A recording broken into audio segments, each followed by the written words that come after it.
This is Optimal Health Daily, episode 1125.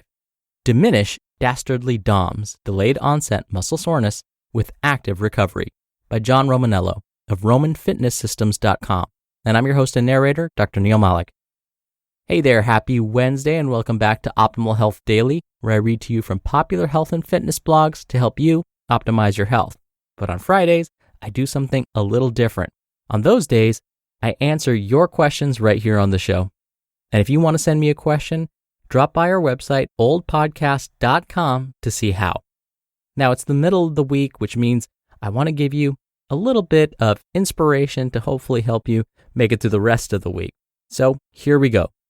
Quote, I can give you a 6-word formula for success. Think things through, then follow through. Edward V. Rickenbacker. All right, now that we're in the right frame of mind, let's get right to today's post and start optimizing your life. Diminish Dastardly DOMS, Delayed Onset Muscle Soreness with Active Recovery by John Romaniello of RomanFitnessSystems.com. We've all been there before. You start a new program, have a great workout, and everything is off to an awesome start. And then, a few days in, you wake up in the morning to find out that apparently ninjas have kidnapped you in the night and beaten every part of your body with very large, very hard sticks. Ninja sticks. At least that's what it feels like. In actuality, you're experiencing DOMS, or Delayed Onset Muscle Soreness, which is exactly what it sounds like. Now, a lot of people mistakenly think this is something that happens to new trainees only, or people that haven't worked out in a while. But that's not true. If you've worked out for some time, you also know that's not true. I can tell you from experience, even the most advanced trainee can experience some serious post-workout soreness, particularly if they're using a new program or trying unfamiliar exercises. If you're training for fat loss, you're probably changing things up more often and maybe experiencing DOMS with an uncomfortable frequency. Anytime there's variation and a good program for fat loss or muscle gain will include variation, DOMS will likely occur. So, how to fix it? There are lots of ways, and none of them are mutually exclusive. Today, we're going to focus on what, in my experience, is one of the most effective: active recovery. Active recovery, as you might imagine, is a way of being proactive with your recovery, rather than waiting around to feel better. It requires you to be active to facilitate recovery. Here's why this is important. Soreness from training can indicate a lot of things. Most of the time, it's harmless and just uncomfortable. However, it can raise some interesting questions. Should I wait until I feel better to work out again? How long is it going to take to go away? Will this interfere with progress? Those are all great questions. You probably don't need to take time off. You're almost definitely not injured. But training through severe DOMS can be a severe pain in the butt, or leg, or chest, or the biceps, or wherever. It can hinder performance, and as a result, compromise the efficacy of your program. This is where active recovery comes in. I'll get to the specifics in a moment, but first, some basic training biology. All training creates tiny tears in the muscle tissue.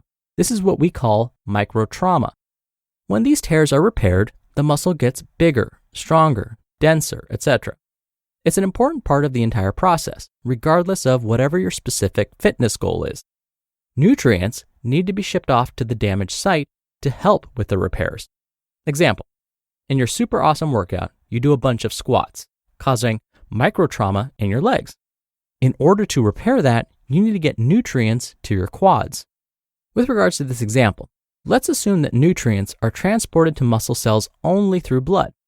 As a result, if we want to increase the rate muscles are repaired, we need to hasten the delivery of nutrients by increasing the amount of blood flow to the muscles. And that's really what active recovery is and what it means: encouraging blood flow and therefore nutrient transport to the site of damaged muscles. So what's the easiest way to do this? More exercise for those specific areas.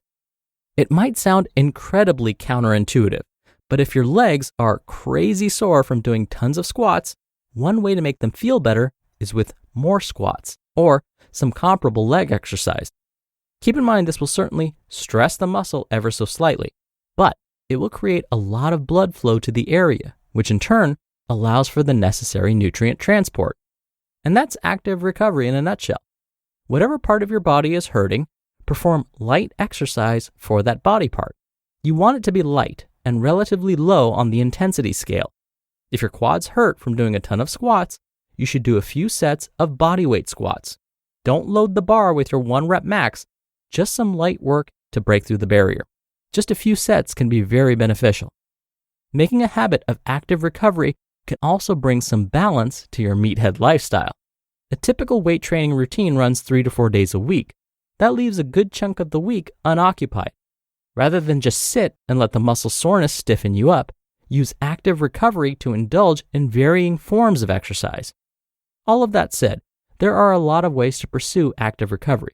It doesn't have to be direct exercise for that muscle.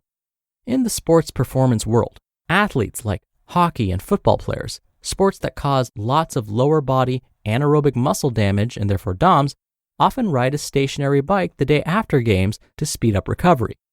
If your hamstrings are sore, you don't have to do leg curls. You may find that an hour in a yoga class will not only help your hamstrings feel better, but also bring a host of other benefits with it. Or if your quads are sore, going on a hike might be the thing to do. My point is, there's no wrong way to seek active recovery, as long as you don't go overboard. For those of us who love to go hard in the gym, framing our off days as active recovery shows us working hard doesn't always equal better results. Paradoxically, on these days, working too hard acts to our detriment. So something like a yoga class or a hike provides us the opportunity to work hard in other ways, or to let go of our work ethic altogether and enjoy the exercise and the process. In an interview with Tim Ferriss, author and entrepreneur Derek Sivers recounted when he used to ride his bike along the Santa Monica beach. He would hustle his butt off and arrive at his destination in a predictable 43 minutes. Then, one day, Sivers decided he wasn't going to work so hard. Instead, he aimed to soak in the beauty the beach had to offer, observing the birds overhead, the sun gleaming on the sand. When he looked at his watch after completing the same ride, it read 45 minutes. All that extra hustle, bustle, and stress just to save 2 minutes. This lesson has broad implications, but in the context of your active recovery, remember to enjoy the journey. And you know what? Keep this in mind during your regular workouts too. Like anything, active recovery only works if you actually do it. Yet, what at first will seem like a chore, trying a new activity and going through a steep curve of discomfort, you may find you actually enjoy it. That's right. Maybe you like something other than lifting heavy weights. What a concept. It's infinitely preferable and more effective than waiting around feeling sore and feeling sorry for yourself. The best part is, not only will active recovery make everything go faster, it'll also increase your metabolic rate, burn more calories, and just generally improve your mood. In short, the only way you can go wrong with active recovery is to not do it. You just listened to the post titled, Diminish Dastardly DOMS, Delayed Onset Muscle Soreness with Active Recovery by John Romaniello of RomanFitnessSystems.com. Dr. Neil here for my commentary. You remember that inspirational quote I shared with you at the top of the show? I can give you a 6-word formula for success, think things through, then follow through. Well, what was John's last bit of advice? The only way you can go wrong with active recovery is to not do it, is to not follow through. See, there's a method to my madness when I share these inspirational quotes with you. Now, I actually recently had a major case of DOMS. It had been a while since I put my body through a high-volume deadlift routine specifically. But last week, when I read to you Nia's post about deadlifting, I felt really motivated. So I performed 9 sets of 10 repetitions of deadlifts using my body weight. Immediately after, I felt tired, but I felt good. My legs and lower back didn't feel like they were torn to shreds. Well, fast forward to the next morning, when I woke up, I definitely felt the effects of those 90 deadlifts. My instinct was to take it easy that day and use my legs as little as possible, even if that meant crawling around on the floor using just my arms. But that would have delayed my recovery. As John mentioned, active recovery is key. So I enjoyed a light workout on a stationary bike to help increase blood flow to my legs, knowing that it will bring oxygen and nutrients to help repair those sore muscles. Then I performed some light stretching after. It wasn't the most comfortable experience, particularly the stretching. I was taking a lot of deep breaths to help release all of that tightness, but I knew it was worth it. And so the next time you're feeling sore, try active recovery. And in fact, the research supports this idea as well.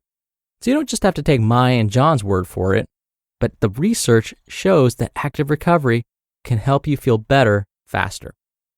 All right, that'll do it for another edition of Optimal Health Daily. Thank you so much for listening, and I'll see you back here tomorrow where your optimal life awaits.